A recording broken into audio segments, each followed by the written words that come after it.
In front of me is POCO X6 and today I would like to show you how you can add photos to text message.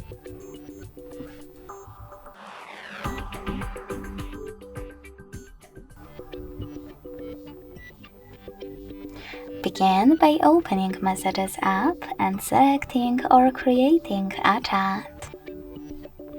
Following that, click this icon of a camera and the photo at the bottom left corner. And if your photos are recent, tap on them right away. You can also select the gallery section instead. Click on your photos here and select Add at the top right corner to attach them. You can even hit Gallery.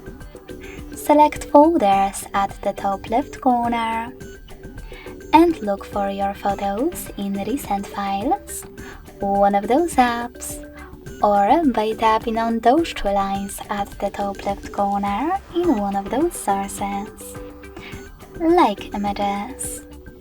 Wherever you decided after finding your photo, just click on it.